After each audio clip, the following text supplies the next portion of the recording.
பாட்டு பையன் தன்ன பெயர் நம்பிராத சுவாமி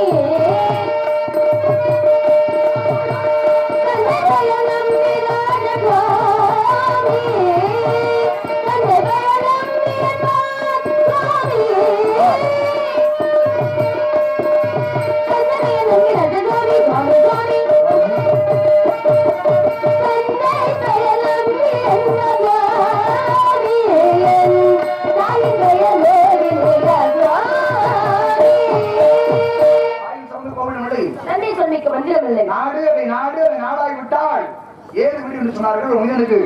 அடிப்படை தேவை உண்ண உணவு, உடுக்க உடை, இருக்க இருப்பிடம், உடுத்த உடை, இருக்க இருப்பிடம். இது மூன்று என்ன அத்தியாவசியமான தேவை தேவை மனிதனுக்கு. அதெல்லாம் இருந்தா தான் அவனை சிறப்போடு வாழ முடியும் அப்படின்னு சொல்றான். ரொம்ப பெருமையான இடத்திற்கு கேட்டா கூட வணங்கக்கூடிய முருகக் கடவுள் அவருக்காக படிக்க வேண்டிய பொருளுக்காக திணைக்கு காவல்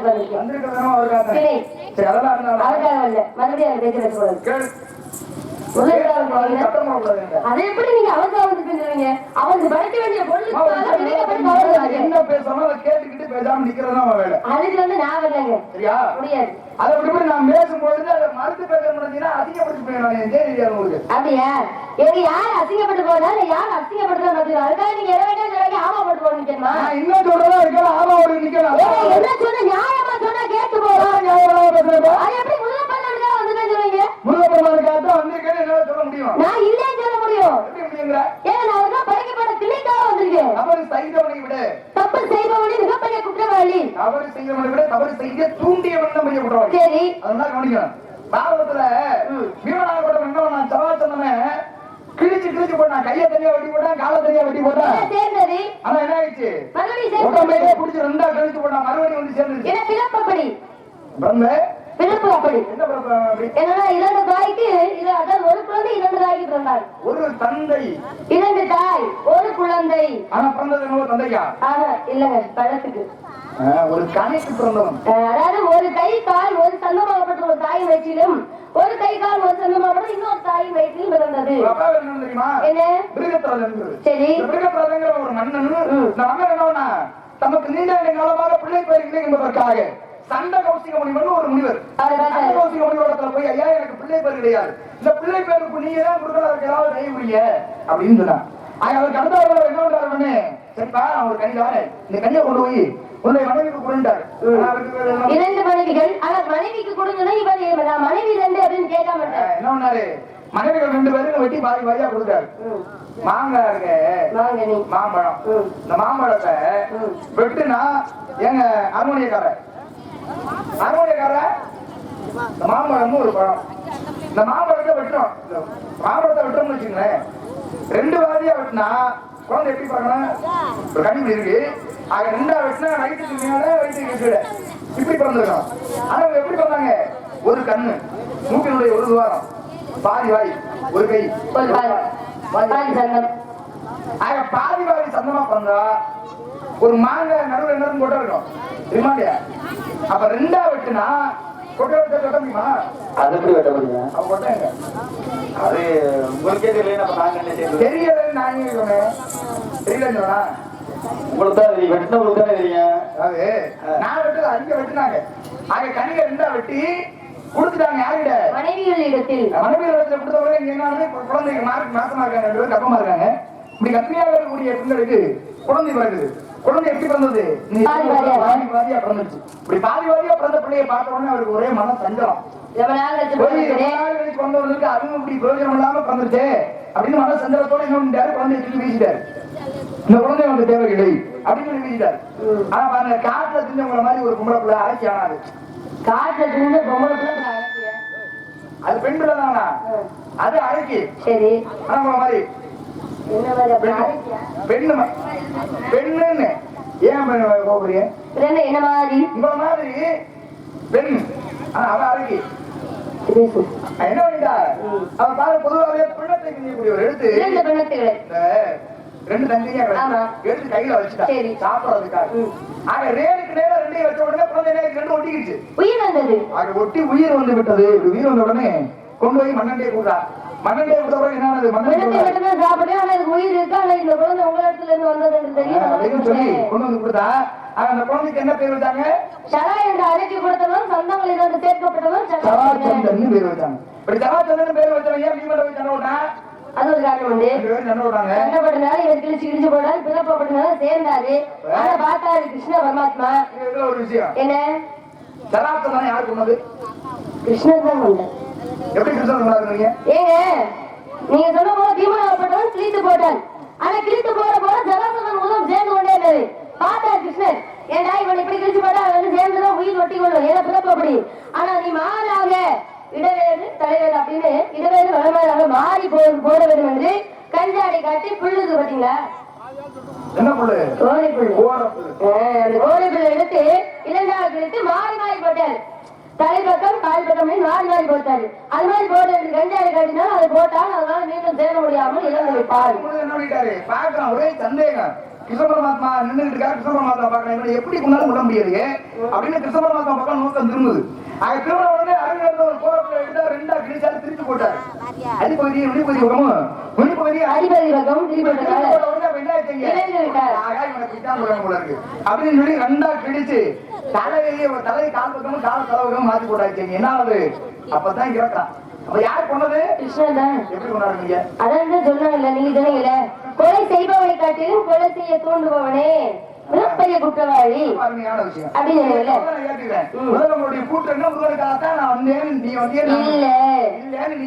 காவலுக்கு வந்தேன்.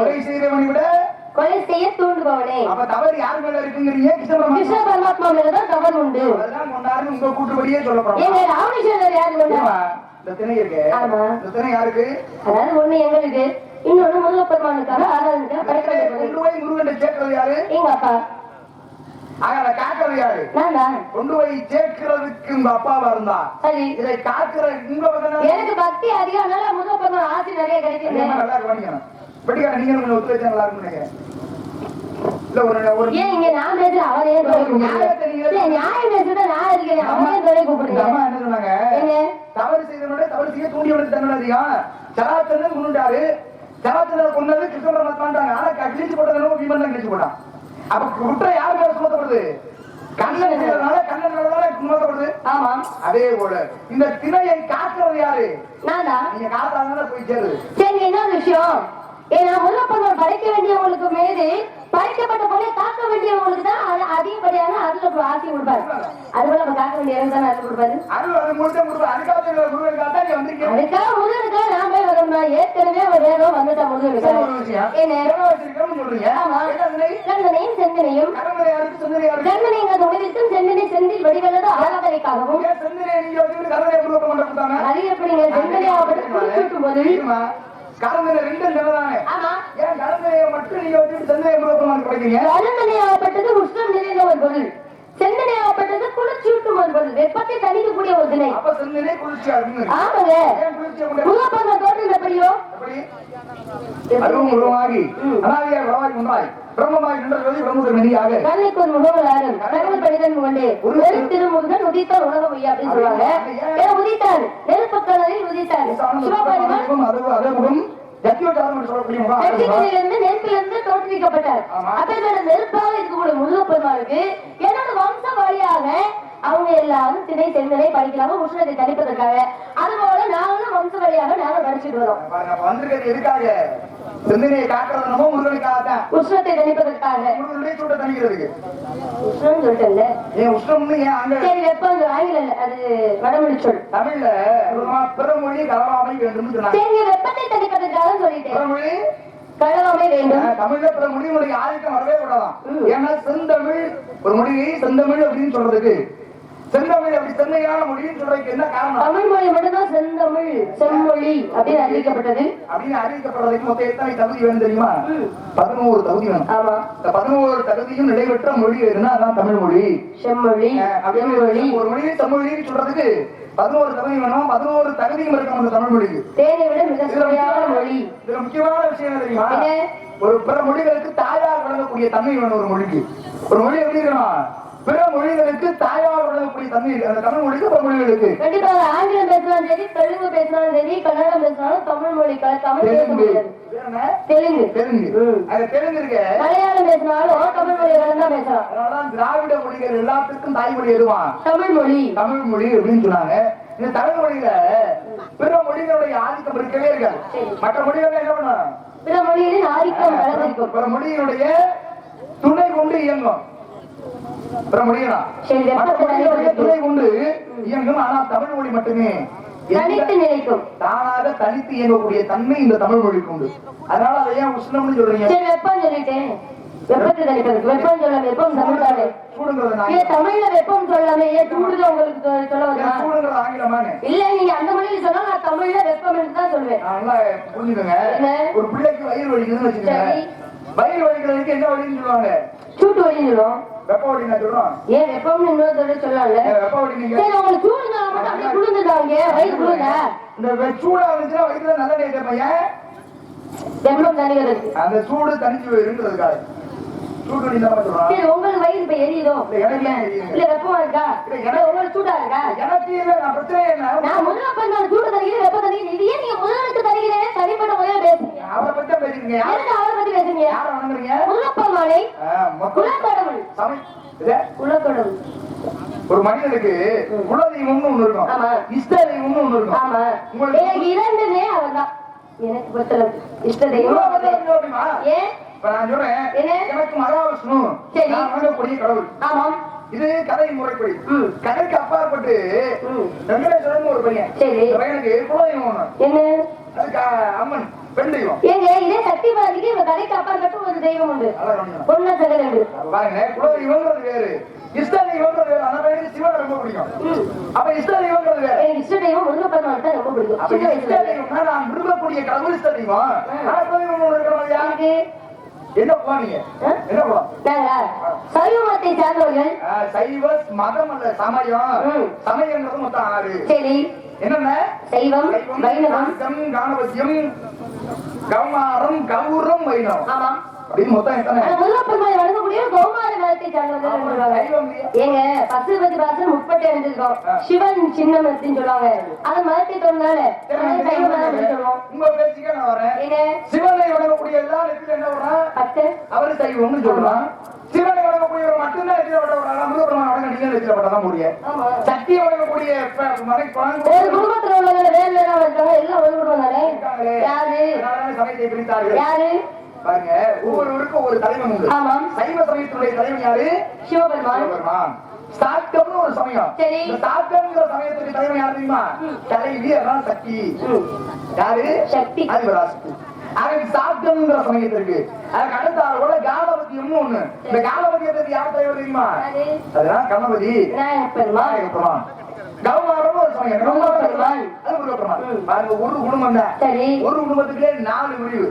4 பிரிவு வந்தாலும் நெத்தியில் அடிக்கக்கூடிய சின்னம் என்னவோ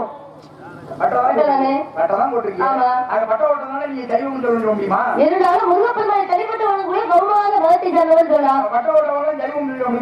ஏன் தெய்வம் சொல்ல முடியாதா? ஆமா. விநாயகப் பெருமானும் வெற்றிப்பட்டவர் தான். சொல்லலாமே. தன்னுடைய தந்தை பெத்த பிள்ளைங்க தந்தை நூலக நம்ம ஊரு அப்படின்னு சொல்ல முடியும் சொல்றீங்க. தனிப்பட்ட முறையில் இப்ப பிரிக்கப்பட்டது. முதலாவது தந்தை வழங்கக்கூடியவர்களாம் அப்படி சொல்லப்பட்டது. சைவ சின்னம் அணியக்கூடியவர்கள். ஆமாம். கணவருக்கு மட்டும் தான் போட்டுருக்காரு. ஆமா, முருகப்பெருமான் மட்டும் தான் போட்டுருக்கா. சக்தி மட்டும் தான் போட்டுருக்கா. சக்தி மட்டும் சக்தியை வந்து சைவம் சொல்றோம், சாக்கரம் சொல்றோம். புரிச்சுட்டாங்க இல்லையா? சூரிய கடவுளுக்கு தௌரம் அப்படின்னு கௌமாரம். ஆமாம். வைணவம் நாமம் உங்களுக்கு ஒண்ணு மாறு. ஒரு குடும்பத்துக்கு 4 பிரிவு. அப்ப நீங்க தெய்வம் ஏற்க முடியுமா? தெய்வங்கிறத சரி, முருகப்பெருமான் கௌமாரம் சொல்லிவிட்டேன்ல. முருகப்பெருமான் நீங்க முதலுக்கு இஷ்ட தெய்வமா இஷ்ட தெய்வம் தான். சின்ன வயசுல இருந்தே நினைச்சிருக்கேன். எதுக்கு எல்லாமே மாறா நடக்கும் அப்படின்னா நிச்சயமா முடியாது. மாறா நடத்தி காட்டியா போயுமா? நெருப்பில்லாம எப்படி குறையும்? இல்லாம வலிக்குமா? அழியாம குறையுமா? இல்லாம வலிக்குமா? இல்லாம குறையாது. இல்லாம வலிக்குமா? இல்லாம வலிக்காது. வலிப்புக்கு அப்ப திருமணம் பண்ணிக்க முடியும். ஆமா, அதான் உலக நியதி. உலக நீதி என்ன ஒரு பிள்ளைக்கு அப்பன் திருமணம் பண்ணிக்கிறது. ஆமாம். ஆனால் அப்பனுக்கு திருமணம் பண்ணி வச்ச பிள்ளை எங்கேயா இருக்கா? அப்பாவுக்கேவா? இதன் வழக்கத்திற்கு உலகத்துடைய இயல்பு. ஒரு பிள்ளைக்கு யார் திருமணம் பண்ணிக்க முடியும்? தந்தையாகப்பட்டவர் அவரோட கடமையா தானே பிள்ளைங்களுக்கு வந்து சீக்கிரமாக திருமணம் பண்ணி திருமணம் பண்ணி வச்சிருக்கானா இருக்காது? இத வழக்கத்துக்கு சரி சும்மா வாயை எவ்வளவு வச்சுக்கிட்டு நான் அதை பண்ண முடியாது இதை பண்ண முடியாது நான் பேசி நீங்க வச்சுனா அதுக்கு சும்மா இருக்கணும் என் கையில பூ பறிக்குமா இதெல்லாம் சொல்லவே இல்லையே நீங்க எதுக்கு கண்ணு மூக்கு வச்சு பேசுறீங்க இதெல்லாம் பேசிட்டா மட்டும் பத்தாது சரி வெட்டி தவிடாது பேசிட்டா பத்தாது வெட்டி தவிடாது பேசுனா நான் என்னைக்குமே வெட்டி தவிடாது பேச மாட்டேன் எனக்கு தைரியம் தான் தவிடாது மாறா இருக்குன்னு சொல்லிட்டா பத்தாமா சரி அப்ப நடந்திருக்காத நடந்திருக்கு சொல்ல மாதிரியா ஏங்க பிரம்மதேவன் எல்லோரையும் வழக்கத்திற்கு நேராக படைத்தார் அந்த முள்ள பண்ண எப்படி வந்தாரு வழக்கத்திற்கு மாறாக படைத்தார் அதுபோல இவ்விடத்திலே அதாவது யுகங்கள் எத்தனைங்க என்னென்ன அப்ப திரேதாவத்துல என்ன உதாரணம் நடந்தது அரிச்சந்தனுடைய காரியம் அதாவது திரேதாவத்திலே ராமாயணம் துபாபாரதத்தில் கலியுகத்தில் ஒவ்வொருக்கும் கணக்கு உண்டு கலியுகத்துல இப்ப நீங்க வந்திருக்கீங்க ஆனா துபாபாரதத்திலே மகாபாரதம் 17,28,000 12,96,000 8,72,000 கலியுகத்துக்கு 4,32,000 மொத்தம் எவ்வளவு 43,20,000 வருஷம் இப்ப நடக்கக்கூடிய வருடம் இது எத்தனாவது யுகம் எத்தனாவது சதவீதம் தெரியுமா ஒரு யுகம் இருக்கு ஒரு யுகம்னா 4 யுகங்கள் முடிந்த பிறகு அது என்ன சொல்லணும் சதுரயுகம் அத ஒரு சதுரயுகம் சொல்றாங்க எத்தனாவது சதுரயுகம் என்ன இருக்கு கணக்கு பாருங்களேன் முதல் யார் யாருக்கு போர் நடந்தது அதாவது 18 வருட போர் தேவர்களுக்கும் அசுரர்களுக்கும் நடந்தது தேவாசுர போர் 18 வருடம் 18 ஆண்டுகள் ஆமா அதுக்கு அடுத்த 18 மாதம் ராமனுக்கும் ராவணேஸ்வரருக்கும் நடந்தது ரெண்டு பேரும் ராமனும் 18 மாதம் நடவுறாங்களா அப்படிலாம் கிடையாது 7 நாட்கள் தான் 2 பேர் மட்டும் அப்படி ராமபிரான் ராமேஸ்வரர் சொல்லி அனுப்பினார் முதல் நாள் போனாரு முதல் நாள் தூக்கிட்டாரு ஏதோ ஒரு ஆயுதம் எல்லாம் நிராயுதபாணியாக இருக்கிறேன் இன்று போய் அப்படின்னு சொல்லிட்டாரு அப்ப மறுநாள் வந்த உடனே அடிச்சுட்டாரு எல்லாருமே ஒரு கணக்குமே 7 நாள் போரிட்டாங்கன்னு ஒரு கணக்கு உண்டு ஆமா 7 நாட்கள் மட்டும்தான் ராமனும் ராமேஸ்வரம் போர் புரிந்தாங்க மாதம் நடந்துச்சுன்னா என்ன அர்த்தம் 18 மாதம் வானர கூட்டங்களும் ராவணேஸ்வரர் படைகளும் போர் நடத்தி கொண்டன 12 மாதங்கிற கணக்கு சீதையை சூழ்நிலை போன நாள்ல இருந்தா இல்ல சண்டோட நாள்ல இருந்தா அப்படின்னா அது ஒரு சர்ச்சை ஆமா 18 வாரம் அப்படின்னு ஒரு கணக்கு இருக்கு 12 வாரம் யார் யாருக்கு போறோம் சூரிய பகவானுக்கும் என்னுடைய கடவுள் சுப்பிரமணிய கடவுளுக்கும் அப்பா சூரிய பிரமாணு 18 வாரம் ஒரு கணக்கு 18 நாள் ஒரு கணக்கு 18 வாரம் ஒரு காலம் அப்படின்னு கணக்கு சொல்ல முடியாது அவங்க இடைப்பட்ட சூரம் அப்படின்னு சொல்லலாம் ஆனா 18 நாட்கள் அப்படின்னு யாருக்கு மகாபாரத போர் துரியோதனனுக்கும் பாண்டவர்களுக்கும் நடந்தது துரியோதன் கூட்டமே அவர்தானே தலைமை கௌரவர்களுக்கும் பாண்டவர்களுக்கும் நடந்துச்சு இவ்வளவு நல்லா தான் பேசுறீங்க ஆனா கேட்டதுதான் பதில் வரல என்ன கேட்டீங்க என்ன கேட்டேன்னு தெரியும் அப்ப அந்த அளவுக்கு இருக்கீங்க சரி நீங்க கேட்ட ஞாபகம் இருக்க உடனே அப்படியே தவறான பேசுற வக்கீல்ல வழியில இப்ப பொம்பளை பிள்ளை கூட தோத்து போது கூட இதெல்லாம் அதிகமா பாப்பீங்க அப்படியும் கேட்ட